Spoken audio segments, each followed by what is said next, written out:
पुणे महापालिकेच्या लेखा आणि वित्त विभागाकडून महापालिकेच्या 1500हून अधिक कर्मचाऱ्यांना त्यांचा आधार आणि पॅन लिंक करायचं आहे याची सूचना वेळेत देण्यात आली नाही आणि त्यामुळे या कर्मचाऱ्यांकडून इन्कम टॅक्स विभागाने मोठ्या प्रमाणात दंड वसूल करायचं ठरवलंय।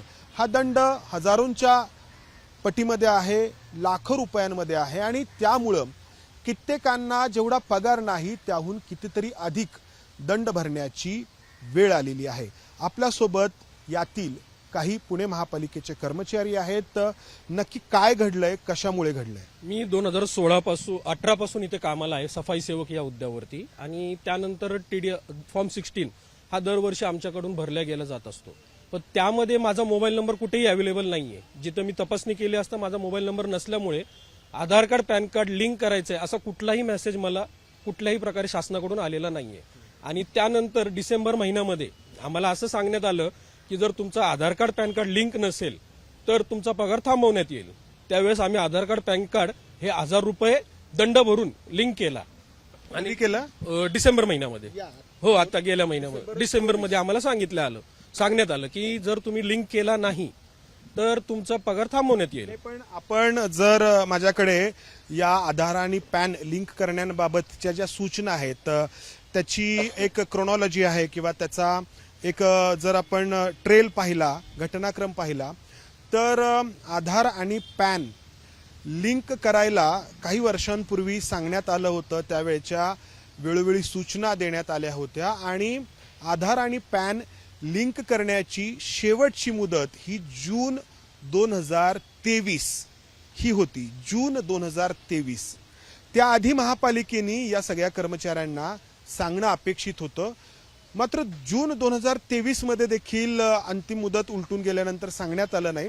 आणि आता जवळपास 1.5 वर्ष झाल्यानंतर इन्कम टॅक्स विभागाकडून जेव्हा महापालिकेला या सगळ्या लिंक नसल्यामुळे नोटीस आली तेव्हा महापालिकेने या कर्मचाऱ्यांकडून टॅक्सच्या रूपात पैसे गोळा करायला सुरुवात केली। तुम्हाला स्वतःला आली आहे का नोटीस इन्कम टॅक्सची की महापालिकेचीच आली? नाही, आम्हाला कुठलीही नोटीस आलेली नाहीये। ज्यावेळेस आम्ही क्लार्ककडे गेलो की पगार का झाला नाही हे विचारायला गेलो त्यावेळेस त्यांनी सांगितलं की तुम्हाला की 53,000 रुपये असा दंड लागलेला आहे आणि वरून जोपर्यंत आदेश येत नाही की ते कपात करायचे का काय करायचे तोपर्यंत तुमचा पगार होणार नाही।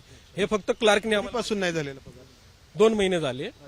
ताई, तुम्हाला किती पगार आहे आणि किती दंड आलाय तुम्हाला? मला 30,000 रुपये पगार आहे आणि 51,000 रुपये मला दंड आलेला आहे। म्हणजे 30,000 रुपये पगार असलेल्या या महिला आहेत आणि दंड आलाय त्यांना 51,000 रुपये।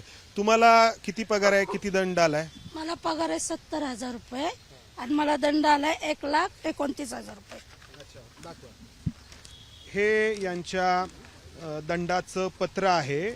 यामध्ये उल्लेख आहे की 1,29,000 रुपये इतका दंड यांना भरावा लागतोय, नाहीतर तुमची पगार होणार नाहीत असं त्यांनी सांगितलं। आता इथं महत्वाची गोष्ट ही लक्षात घ्यायची आहे की हे पत्र पुणे महापालिकेकडून देण्यात आलंय, इन्कम टॅक्स विभागाकडून देण्यात आलेलं नाही।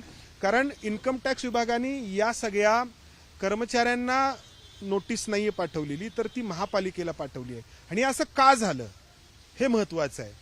तर हे असं का झालं कारण गेली अनेक वर्ष महापालिकेच्या लेखा आणि वित्त विभागाकडून या सगळ्या कर्मचाऱ्यांच्या या अशा ज्या आर्थिक गोष्टी ज्या काही हाताळणं अपेक्षित आहे तर त्या एका खाजगी टॅक्स कन्सल्टंटकडे सोपवण्यात येतात। शीतल लोहाडे असं या टॅक्स कन्सल्टंटचं नाव आहे आणि मग या कर्मचाऱ्यांचा हा असा TDS फॉर्म भरणं असेल किंवा या कर्मचाऱ्यांचा फॉर्म 16 भरणं असेल तर महापालिका हे काम शीतल लोहाडे या टॅक्स कन्सल्टंटकडून करून घेते। आता हे करताना या टॅक्स कन्सल्टंटकडून किंवा त्याच्या एजन्सीकडून हे सगळं करताना ज्या कर्मचाऱ्याचा फॉर्म आहे त्या कर्मचाऱ्याचा मोबाईल नंबर त्या फॉर्ममध्ये देणं अपेक्षित आहे, जेणेकरून इन्कम टॅक्स विभागाची जर काही सूचना असेल तर ती थेट या कर्मचाऱ्यांना पोहोचेल, त्यांच्यापर्यंत पोहोचेल, त्यांना प्राप्त होईल। मात्र इथं जर आपण पाहिलं तर इथे या कर्मचाऱ्यांचा नंबर नाहीये तर त्या टॅक्स कन्सल्टंटशी संबंधित व्यक्तीचा नंबर आहे। हा तुमचा TDS आहे, TDS फॉर्म आहे। तुमचं नाव आहे ललित दीपक शिंदे। आता या ललित दीपक शिंदे यांच्या या फॉर्मवरती जर आपण पाहिलं तर इथे ललित दीपक शिंदे यांचा पत्ता आहे, मात्र मोबाईल नंबर त्यांचा नाहीये. तर मोबाईल नंबर जो आहे तर तो बघा, हा 9689931521 हा तुमचा नंबर नाही. नाही. तर हा नंबर आहे रवी पवार या नावाच्या व्यक्तीचा. यातून खरं तर गोपनीयतेचा भंग होतोय. हा खरं तर गुन्हा आहे, कारण एखाद्या व्यक्तीची आर्थिक माहिती त्या व्यक्तीच्या संमतीशिवाय तिसऱ्या कोणत्या व्यक्तीला दिली जाणं हा गुन्हा आहे. महापालिका, पुणे महापालिका हा गुन्हा गेली अनेक वर्ष करत आली. खरं तर इतकी गंभीर बाब कोणाच्या लक्षात नाही आली. मात्र झालं यातून असं की ज्या काही सूचना आहेत तर या रवी पवार यांचा जो नंबर दिला गेलाय त्यांच्या नंबरवरती दिल्या गेल्या. तुमच्या बाबतीत काय झालंय? सर तसंच झालेलं आहे माझ्या बाबतीत पण. तुम्हाला किती पगार आहे? दंड किती आला? मला पगार आहे सर 70,000 रुपये. दंड आलाय मला 1,10,000 रुपये.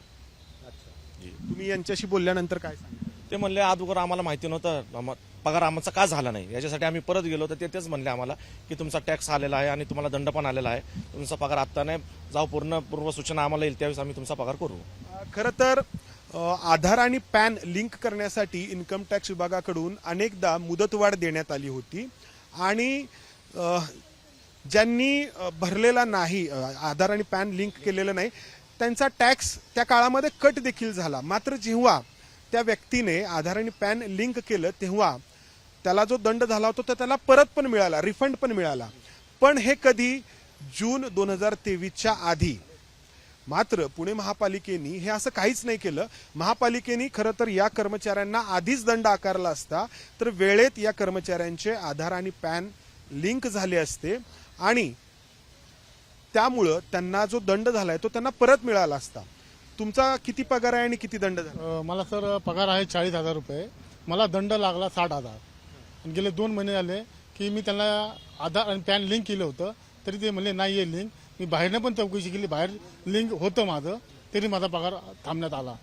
तुम्हाला किती पगार आहे?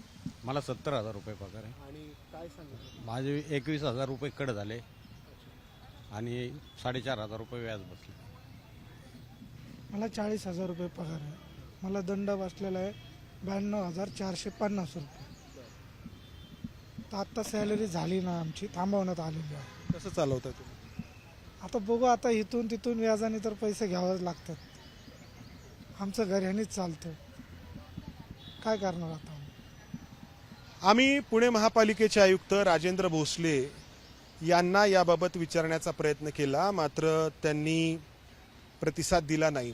महापालिकेचे जे अतिरिक्त आयुक्त आहेत पृथ्वीराज पीबी यांच्याशी पण आम्ही संपर्क साधला फोनवरून, कारण त्यांनी कॅमेऱ्यासमोर बोलण्यास नकार दिला.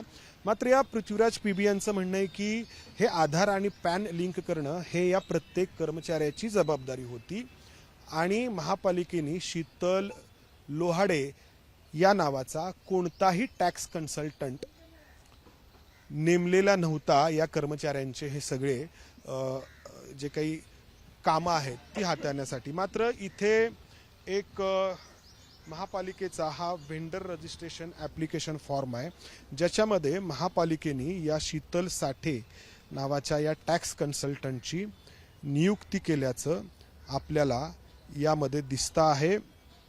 त्यामुळे आणि ही नियुक्ती पण जर आपण पाहिली तर 2024ला हे या ठिकाणी काम करत होते. त्यामुळं ही जबाबदारी झटकता येणार नाही. एकीकडे पृथ्वीराज पीबी म्हणतायत की शीतल लोहाडे नावाच्या कुठल्याही टॅक्स कन्सल्टंटची महापालिकेकडून अधिकृतपणे नियुक्ती करण्यात आलेली नव्हती. मग हा कागद खोटं बोलतोय की महापालिकेचे अतिरिक्त आयुक्त पृथ्वीराज पीबी? मात्र या सगळ्या प्रकरणामध्ये महापालिकेकडून जबाबदारी या कर्मचाऱ्यांवरती झटकण्यात येते आणि दुसरीकडे महापालिकेचे हे अधिकारी असंही सांगतायत की या कर्मचाऱ्यांचा जो काही दंड आहे तो कमी करण्यासाठी आम्ही देशाच्या अर्थमंत्री निर्मला सीतारामन यांच्याशी संपर्क साधतो आहे किंवा इन्कम टॅक्स विभागाकडे आम्ही अपील करतो आहे. मात्र या अपिलाला कधी वेळ मिळेल हे सांगता येत नाही आणि दुसरीकडे या कर्मचाऱ्यांचे पगार 2 महिन्यांपासून थकलेले आहेत. तुम्हाला किती पगार आहे? आणि मला सर कटिंग होऊन 28,000 रुपये हातामध्ये येतो आणि 68,900 रुपयांनी टॅक्स लावलेला आहे आणि आधार पॅन लिंक करून मला 3 महिने ऑलरेडी झालेले आहेत आणि 20% त्यांनी त्याच्यावरती पॅनल्टी लावली आणि महिन्याला 1.5% तुम्हाला त्याच्यावरती परत टॅक्स बसणार. त्यांचं असं म्हणणं आहे की एकत्र भरले तुम्ही पैसे तर तुम्हाला ते 1.5% वरचे लागणार नाहीत. म्हणजे हे प्रत्येक वेळेला आमचे जर पगार थकतात त्याच्यावरती हे लोक काय आम्हाला हे देत नाहीत, टक्केवारी काही देत नाहीत. आमच्याकडनं मात्र कपात करून घेतात सगळे वेळची वेळी. त्यांचं म्हणणं आहे की तुमची जबाबदारी होती हे लिंक करणं. नाही, आम्ही केलं ना. आम्हाला ज्यावेळेस डिसेंबरमध्ये सांगितलं आम्ही त्यावेळेस लिंक करून घेतलं. तुमच्या मोबाईलवरती मेसेज काही सूचना मोबाईलवर ते काही नाही आला नाही मेसेज, कारण यांचे मोबाईलच त्या ठिकाणी नव्हते. महापालिकेनी जो कोणी खाजगी टॅक्स कन्सल्टंट शीतल लोहाडे नेमला होता, तर त्यांनी जे काही नंबर दिले तर त्याच नंबरवरती या सगळ्या सूचना जात होत्या. तुम्हाला कोणालाच आले नाही? नाही, कुणालाच नाही. तुम्हाला वाटलं की त्यांनी ते केलं असेल, की एरवी सगळीच तुमच्याकडे माहिती? हो, तुम्ही कोणाकोणाला भेटलात? आम्ही संबंधित क्लार्कशीच भेटलो. काय म्हणताय ते? त्यांनी सांगितलं की वरून आलेला तो आहे कपात आणि ती कपात तुम्हाला करावीच लागेल. तुमच्या पगारातनं ती कटच होईल, त्याशिवाय तुमचा पगार होणारच नाही इथून पुढे. पण हे आधी सांगितलं असतं तर अगोदर सांगितलं असतं तर आम्ही काही ना काही तयारी केली असती. अचानक जर सांगितलं त्यांनी 2 महिने 2 वर्ष आधी सांगितलं असतं तर मग ते मला किती दंड झाला? मला 10 1,10,000 रुपये दंड. पगार पगार येतो. 50 पगार आहे, हातात 35 येतात. मग आता दंड कसा भरणार? मग तेच दंड भरायचा कसा? ते म्हणतात की 20,000 रुपये कपात होईल दर महिना. तर ही अशी परिस्थिती आहे. आधार पॅनशी लिंक करणं ही त्या व्यक्तीची वैयक्तिक जबाबदारी आहे, मान्य.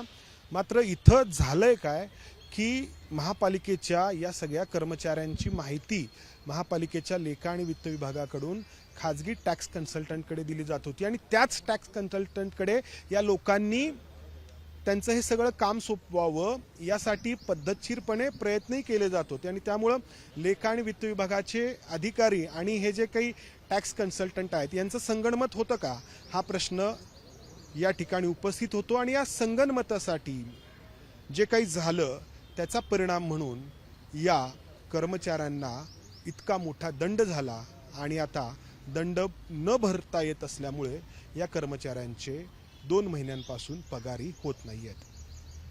कॅमेरामन विजय राऊत मी इथेच थांबतो. धन्यवाद. एबीपी माझा, उघडा डोळे बघा नीट.